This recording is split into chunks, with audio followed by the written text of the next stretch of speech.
우리나라가 공정한 사회일까요? 라는 질문을 예전에 해봤는데 사회에서 근데 답변이 대부분의 사람들이 우리나라는 공정하지 않습니다라가 답변이었어요. 예를 들자면 2020년도에 제가 기사를 통해서 본 게 있는데 연세대학교 우리나라에서 보면 굉장히 좋은 학교잖아요. 연세대학교 부총장 건 때문에 이슈가 돼서 기사가 뜬 게 있었어요. 무슨 일이냐면 연세대학교 경영대학원에 학생 한 명을 뽑는데 16명이 지원을 한 거예요. 근데 그 한 명 중에 16명 중에 한 명이 누구냐면 연세대학교 부총장의 딸이었던 거야. 그래서 시험을 봤는데 그 부총장 딸이 됐어요. 근데 문제는 1등에서 되면 문제가 없는데 원서를 접수했을 때 그 부총장의 딸이 16명의 9등이었대요. 근데 한 명 뽑는데 된 거예요. 알고 보니까 그 심사를 했던 교수들이 그 부총장 딸에게는 만점을 줬고 나머지 친구들은 낮은 점수를 준 거예요. 그래서 부총장 딸이 된 거야. 이것이 고발돼서 이슈가 돼서 사회적으로 큰 무리가 있었던 적이 있어요. 오래전도 아니에요. 2020년도예요. 아무리 사회가 발전해도 대한민국이 선진국 반열에 들어서도 여전히 공정하지 않더라라는 얘기가 있었던 거죠. 특례 입학 이런 것들을 우리가 굉장히 싫어하잖아요.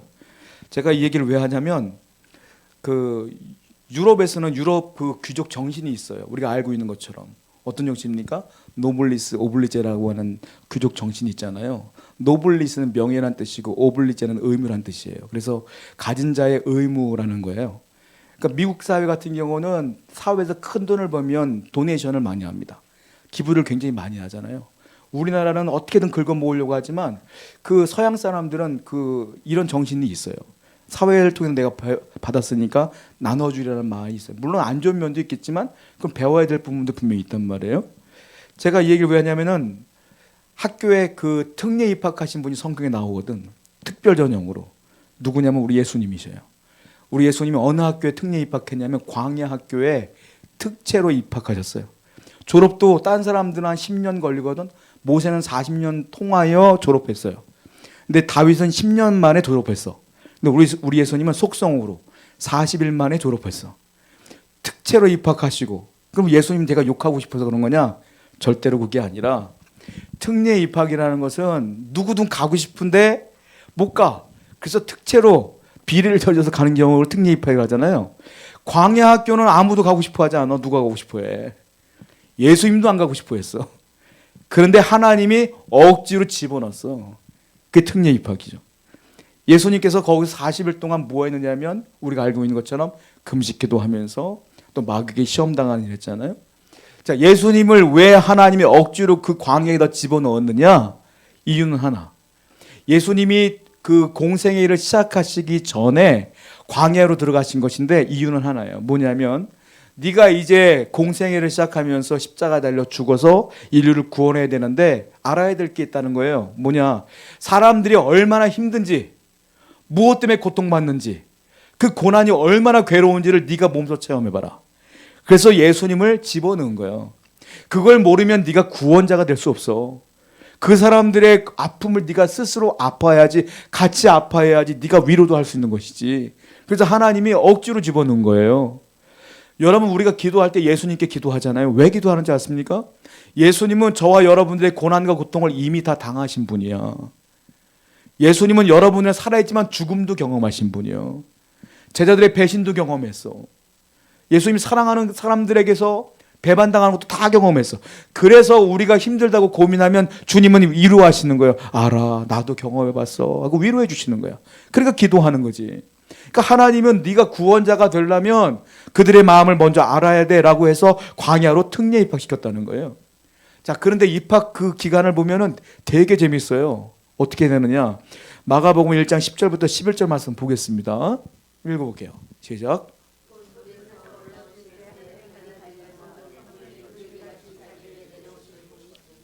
하늘로부터 소리가 나기를 너는 내 사랑하는 아들이라. 예수님이 공생에 처음 시작할 때 요단강에 갑니다. 세례 요한이 있었어요. 세례 요한한테 세례를 받죠. 세례를 딱 받을 때에 갑자기 하늘이 열려. 하늘이 열리면서 성부, 성자, 성령이 그 한 자리에 다 임하셔. 먼저 하늘에 딱 열리면서 뭐가 내려와야 성령이 비둘기처럼 쫙 내려와요. 자, 예수님 계시죠? 성령이 임하셨죠? 하늘이 열면 목소리가 들렸어. 뭐라고 했어요? 너는 내 사랑하는 아들이라 내가 너를 기뻐하노라. 성부 하나님 말씀하신 거야. 그러니까 성부, 성자, 성령이 한시에 같이 임한 건 그 사건이 유일해요. 같이 역사한 거예요. 그럼 많은 사람들이 세례 받으러 왔잖아요. 세례 요한한테. 많은 사람들이 다 봤을 거 아닙니까? 이거는 공포하는 거예요. 하나님께서 이 예수가 내가 보낸 내 아들이야 라는 거예요. 그러면 그때부터 사람들은 예수님을 목수의 아들로 보는 게 아니라 하나님의 아들로 보겠죠. 마치 그런 거야. 아까 서두에 말씀드린 것처럼 그 총장님이 얘가 내 딸이야 잘 봐줘. 이거랑 똑같아. 하나님께서 얘가 내 아들이야 잘 따라. 똑같아. 근데 사람들은 예수님 결국 못 박아 죽였죠. 이 말은 무슨 말이냐면 하나님의 사람들 앞에서 예수님의 권위를 높여준 거예요.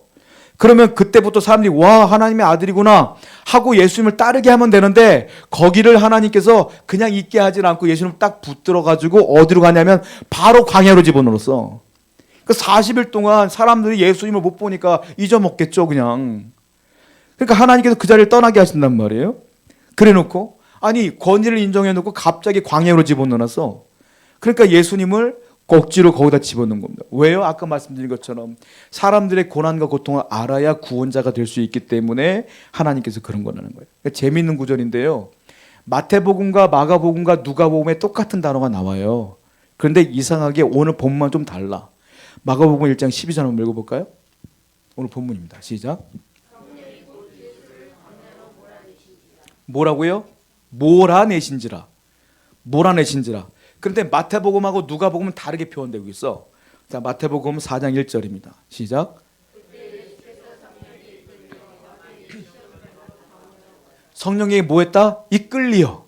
인도됐다는 소리야, 이 말은. 또 누가복음도 볼까요? 4장 1절. 시작.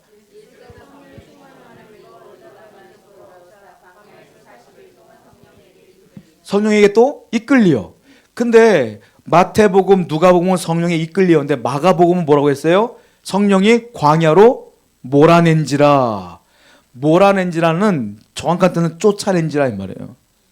그러니까 하나님의 성령께서 좋은 길로 인도한 게 아니라 광야로 쫓아낸 데가 광야야. 그러니까 쫓아냈다는 건 뭐예요? 좋은 데로 쫓아나요? 나쁜 데로 쫓아내지. 그러니까 광야로 쫓아내신 거야 하나님께서. 예수님을 성령을 통하여. 왜? 네가 변화돼야 돼 먼저. 그래야지 구속자가 될 수가 있어 라고 하는 거예요. 그러면 왜 광야로 쫓아냈느냐? 두 가지가 필요했어요. 예수님은 그 광야를 통과하는데 두 가지 과목을 통과해요. 첫 번째는 무엇이냐? 금식. 금식을 며칠 동안 했습니까? 40일 동안 했어요. 금식을 통과해요. 두 번째는 뭡니까? 시험. 몇 번 당했어요? 3번. 누구한테? 마귀한테. 이것 때문에 광야로 간 거예요. 이걸 통과시키려고 하나님께서. 자, 마가복음 1장 13절 말씀 읽어보겠습니다. 시작.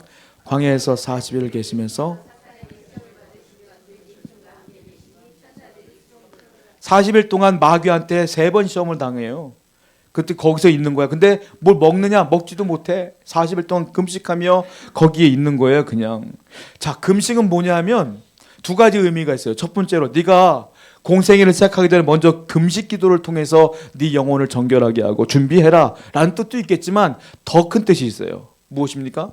사람들에게 가장 중요한 게 뭐예요? 의식주예요. 의식주. 의식주가 없으면 사람들이 살 수가 없어. 옷이 있어야 살지. 옷 없이 어떻게 창피하게 벌거벗고 살 수 없잖아요. 그리고 집이 있어야 돼. 집이 있어야지 우리가 편하게 살 수 있잖아요. 근데요, 옷이 없어도 죽진 않아. 옷이 없어도 창피한 것뿐이 죽진 않아. 집이 없어도 죽진 않아. 왜? 노숙하면 돼 그냥. 근데 음식이 없으면 죽어요. 그러니까 하나님께서는 예수님에게 인간의 가장 큰 고통이었던 문제, 금식해라. 사람들이 죽을 것 같은 고통이 얼마나 대단한지를 네가 몸소 경험해봐라. 왜? 예수님은 아까 말씀드린 것처럼 신이었잖아. 신, 하나님. 그러니까 이걸 모르거든. 인간의 모습을 하고 네가 한번 경험해봐라. 사람들이 얼마나 고통스러운가를. 그래야 네가 체휼할 수 있다. 네가 동정할 수 있다. 이것 때문에 금식을 시킨 거란 말이에요. 여러분, 그렇기 때문에 주님은 여러분들의 고통을 다 아셔요. 그러니까 내가 힘들 때마다 기도하면 주님께서는 응답을 해주시는 거야. 그 응답도 그냥 대충 해주시는 게 아니야. 여러분들의 마음을 너무 잘 알기 때문에, 너무 알기 때문에 하나님께서는 귀하게 응답을 주실 줄로 믿습니다. 그러니까 우린 늘 어려울 때마다 기도하셔야 된다는 거예요. 두 번째는 시험을 줘요. 마귀가 주는데 저는 마귀가 이 시험을 줄 때 얼마나 교묘한지를 모르겠어요. 자, 40일 동안 금식하신 예수님을 찾아와요, 마귀가. 그리고 뭐라고 말합니까? 이렇게 말하죠. 마태복음 4장 3절입니다. 시작.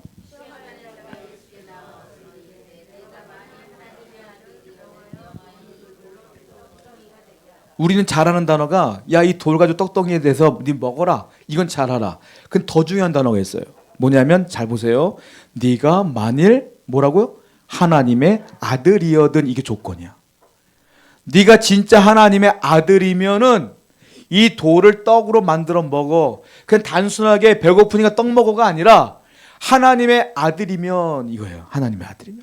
자, 무슨 말이냐면 예수님께서 이 땅에 오신 이유가 뭐예요? 하나님의 아들이라고 하나님이 선포했죠. 아까 세례받을 때. 그러니까 하나님의 그 뜻을 이루기 위해 왔단 말이에요. 근데 마귀는 이걸 방해하는 게 마귀의 사명이야. 왜 인류가 구원받으면 안 돼?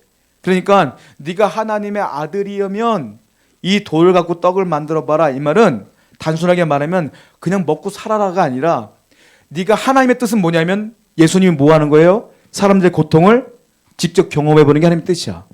근데 지금 예수님의 돌을 가지고 떡을 만들어 먹어버리면 하나님의 아들인 거는 나타나겠지만 하나님의 뜻은 예수님이 불순종하는 거가 되는 거예요. 왜? 배고픔이 사라지는데? 그러니까 이 말은 숨겨진 뜻은 뭐냐면 하나님께 불순종해 이거예요. 마귀가 여러분들 유혹하는 건 겉으로 보면 다 좋은 걸 유혹해요. 다 좋아 보여. 그런데 속뜻은 여러분 영혼 죽이려고 하는 거예요. 마음이 편합니까? 잘 됩니까? 편안합니까? 그 속뜻을 잘 보여야 돼. 내 영이 죽어가면 그건 마귀의 괴계에 빠진 거예요.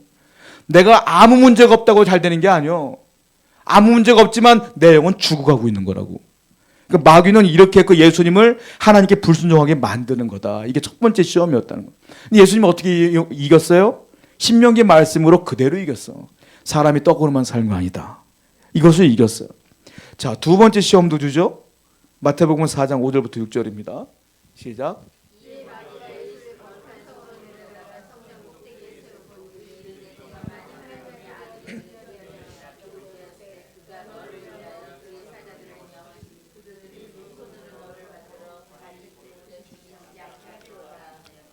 이번에도 뭐라고 했어요? 네가 하나님의 아들이어든 이게 공통점이야. 하나님의 아들이면 성전에 떼어내려 봐. 이거는 어떤 얘기를 하는 거냐면은 야, 네가 십자가의 죽음으로 말미암아 하나님의 아들인 게 나타나겠지. 네가 부활할 거니까 나도 알고 있어. 근데 왜 귀찮게 고통스럽게 그렇게 하겠냐? 하나님의 아들인 걸 나타내기 위해서는 여러 가지 방법이 있잖아. 자, 성전에 떼어내려 봐. 네가 하나님의 아들이면 살 거 아니냐? 떨어지지도 않을 걸, 공중부양할 걸. 그럼 사람들이 일반적인 사람이 아니니까 널 보고 야, 하나님의 아들이구나라고 할 거 아니냐? 그러니까 굳이 십자가 질 필요가 뭐 있니? 예수님은요 십자가 지고 싶지 않았어요. 알다시피 하나님 할 수 있거든 이 잔을 내게서 지나가게 하옵소서. 근데 하나님의 뜻이면 내가 이 잔을 먹겠습니다. 주님도 이게 얼마나 고통스러운지 알거든. 그러니까 마귀가 그 마음을 아는 거예요. 그래서 하나님의 아들인 것을 나타내기 위해서는 굳이 그럴 필요는 없지라고 말하는 거예요. 이건 역시 뭐예요? 하나님의 구원 계획에 실패를 만들기 위해서 불순종하라는 소리예요. 이 말은. 마귀의 속뜻은 늘 하나님께 불순종이야. 겉으로는 다 그럴싸해. 나를 위하는 것 같아. 그러나 속은 그렇지 않다는. 세 번째는 뭡니까? 마태복음 4장 8절부터 9절이죠. 한번 읽어보겠습니다. 시작.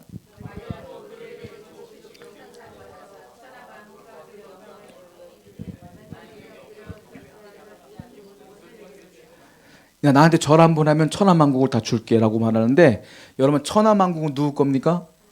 근데 마귀가 지 거라고 하고 있어.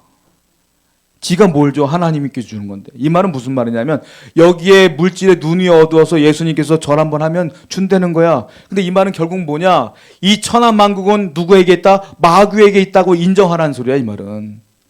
하나님께 있는데 마귀 나에게 있는 거라고 인정하라는 소리예요. 여러분 그러므로 눈에 보이는 것들 다 마귀가 준다고 하나님이 준다고 믿고 살아가는 것이 우리의 믿음이라는 거죠. 마귀는 그러므로 우리의 기도의 대상은 하나님이 되어야 된다는 거지. 결국은 첫 번째, 두 번째, 시험 번째 모든 시험은 뭐냐? 하나님께 불순종하라는 거예요. 전부 다. 마귀는 다양한 방법으로 얘기하지만 결국 하나는 하나님께 불순종이야. 결국 예수님은 이것도 이겼고 금식도 잘했어요. 그래서 공생에서 승리를 하게 되는 것을 우리가 볼 수가 있어요. 여러분, 마귀는요, 여러분이 태어날 때부터 지금까지도, 아니 지금도 여러분들을 유혹해요. 여러분, 영적 전쟁이라는 게 있는데, 여러분 야구라는 게임 아시죠? 프로야구 게임이 우리나라에서 제일 인기 있는 프로 스포츠용 중에 하나인데, 우리나라 같은 경우는 9회까지인데 게임이 무승부가 되면 12회 연장까지만 하고 12회까지도 승부가 안 나면 무승부로 끝내요. 근데 메이저리그, 이 미국에서 시작했기 때문에 야구는, 미국 야구는 어떠냐면 무승부가 없어요. 그러니까 초저녁에 게임을 시작하면 무승부잖아요. 10회, 11회, 12회, 13회, 14회 계속 무승부잖아요. 그 새벽 될 때까지 계속 게임해. 미국은 끝장날 때까지, 승부 날 때까지 하는 게 야구야. 여러분, 영적 전쟁은 무승부 없어요. 무승부 없어. 내가 이기든 마귀가 이기더냐. 절대 무승부 없어. 그러니까 여러분이 지는 순간 끝나는 거야. 그러니까 마귀는 지금도 여러분들에게 교묘하게 이용해요. 유혹하고. 마귀는 나쁜 소리 안 해. 여러분 귀에는 좋은 소리해. 근데 그 결과물이 하나님과 멀어진다는 거지. 그러니까 여러분을 오늘부터 예배 끝나고 돌아가시면 마귀가 또 계속 미혹할 거야. 분별력을 달라고 기도하세요. 분별력은 성경으로부터 나오는 거야. 성경 묵상하시고 기도하시면서 이번 주도 승리하신 여러분들에게 축원드립니다. 기도하겠습니다.